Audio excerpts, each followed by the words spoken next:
Let's explore Dark Side and 10 other spiritual poems. This is Lama Jigme Gyatso. Welcome to Meditate Like a Jedi.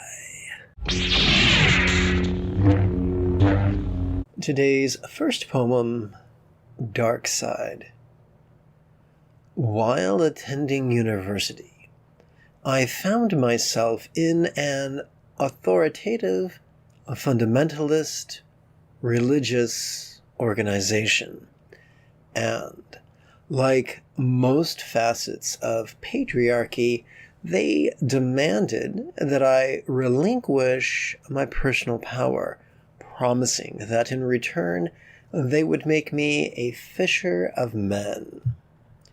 Years passed, and a time came when I explained that their schedule was so demanding it did not give me the opportunities I required to study, and that when I finally did find the time to do so, I would promptly nod off into my texts.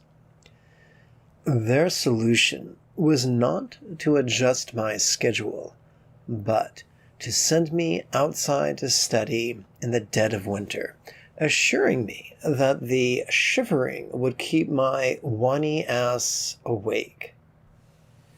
I was already disabled when I first encountered that cult, and after years under their thumb, all my disabilities worsened. Like the corruption of a Jedi's flesh when traversing the path of the dark side. Today's second poem, Trick Question. What are the 4 bases of mindfulness from the Theravadan perspective? First, form or body. Second, sensations, both physical and emotional. Third, mind, both coarse and subtle. As well as fourth, phenomena, our conventional circumstances, as well as their subtle attributes of sometimes being stressful and changing and not being the identity that we should cling to. What then? What is the identity that we should embrace? That is a trick question. For the Buddha invites us to let go of all and simply flow from a place of centered spontaneity. Today's third poem, In This Universe. While performing the metta, or loving kindness meditations, why do we begin by wishing good things for ourselves?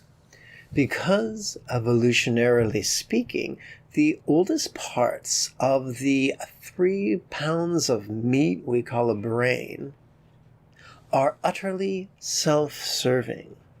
By starting with the oldest and deepest parts of our brains, we could create a kind of momentum that makes it easier to cultivate the ability to give a flying fuck about our neighbors, the denizens of this planet, whether they walk or crawl or swim or fly, so please stop exploiting them, and the real or imagined beings of all worlds in this universe. For just as little kids first learned to share by aping their parents' behavior and feeding the food on their plate to their table companions, likewise, the more we wish good things for ourselves, the easier it could become to wish good things for others. Today's fourth poem, No. The test of a technique may be how effective it is, but you will never know until you apply it consistently, once every morning and once every evening for 6.5 consecutive days. Today's fifth poem, Self-Pity. He invited me to come visit his palatial home, come Malibu way. I thanked him and tried to explain that this body, like a souffle, does not travel well. He asked me how I could bear to live as a prisoner in a disabled shell. I explained, my neighborhood is beautiful, my neighbors are lovely, and my Dharma work is interesting and fulfilling. Few things are as effective at squandering a life as resentment, self-pity, and despair. Let us forsake self-pity and choose to be easygoing, like Brad Pitt's character Cliff Booth in Once Upon a Time in Hollywood. Today's sixth poem, Returned. I was in junior high, and when mother and father went on vacation, they left sister and myself behind and hired a woman to stay with us, an employee of the private school sister and I attended. Her boyfriend had a motorcycle, and mother explicitly told me and her that I was not to ride it. Parents left, and babysitter arrived with her boyfriend in tow. The night came when she ordered pizza and asked her boyfriend and myself to pick it up. As she handed him the keys to her car, I walked through the cold evening air to babysitter's sedan and noticed that her boyfriend was walking towards his motorcycle. He told me to climb on. When I explained I was not allowed to, he asked me if I was scared. Clearly, that question was manipulative and inappropriate and rather quite effective, for I obediently got on the back of his motorcycle. If I was honest with myself, no less him, I would have explained that I was terrified of my parents' disapproval. But I had neither the self-knowledge nor the self-possession for such an insight, no less confession. When we returned home, the pizza's toppings had sloshed to one side, and it soon became clear to the house-sitter that I had ridden on the back of her boyfriend's motorcycle. In her worldview, clearly her boyfriend, an adult, was not to blame for coercing me, so she wasted no time the following day to gossip about me at school and tell my stepfather as soon as he returned. Today's seventh poem, Edgar Allan Poe. In his novel, Fall of the House of Usher, Edgar Allan Poe explored the horror of waking up in one's coffin 6 feet underground to realize one had been buried alive with no means of escape. How many of our talents are buried alive by circumstances or society or work? And to what degree could the exploration of our talents and interests, or lack thereof, affect our happiness and fulfillment and resilience and well-being? Today's eighth poem, Pollan.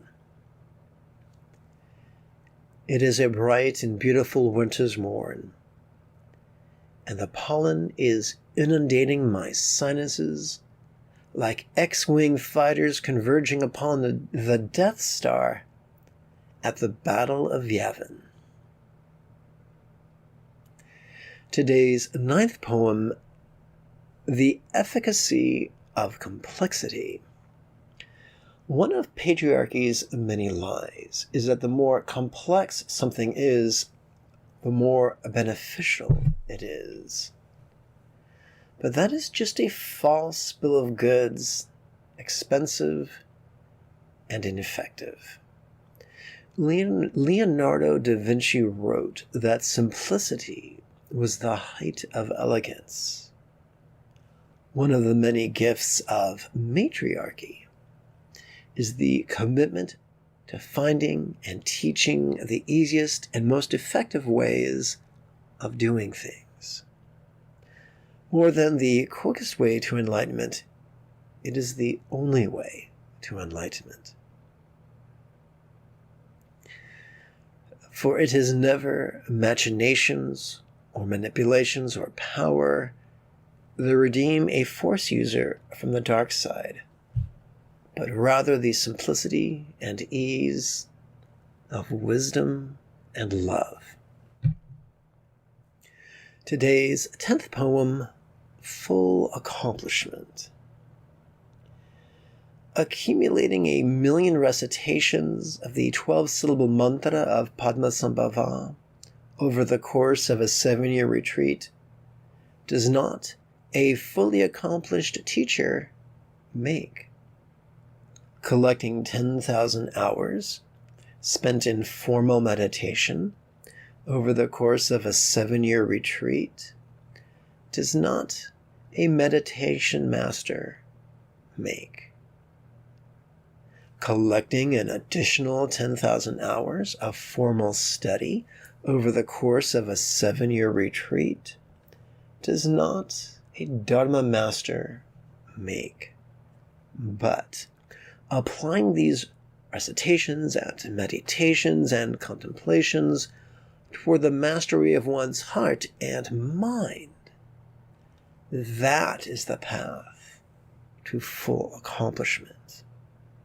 Let us not make the mistake of Anakin, who, in his thirst for power and recognition, forgot to train his heart upon the path of wisdom and love and peace. Today's 11th and final poem, Mother's Quips. On picture day at my elementary school, a younger kid asked me for help with his tie. I did a dreadful job of tying it and thought it a lark until my mother quipped later that night, "That was not very nice."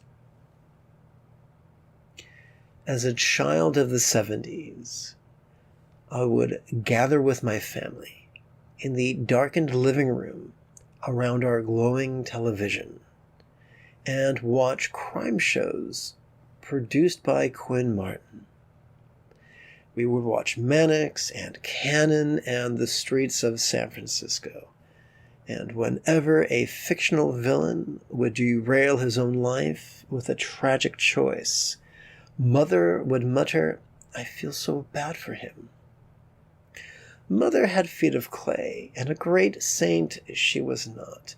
But her occasional quips watered the seeds of compassion sleeping in my midbrain, like cicadas lying dormant or holocrons waiting to be found. Let us conclude with a simple call to action. This podcast will never have any advertisements, so support us monthly on PayPal and like us on your podcast service to help others find us, just as you found us as well. If meditation has felt impossible or boring or just out of reach, you are welcome to register at buddhajoy.org for the next series of live, online meditation class webinars that meet once a week.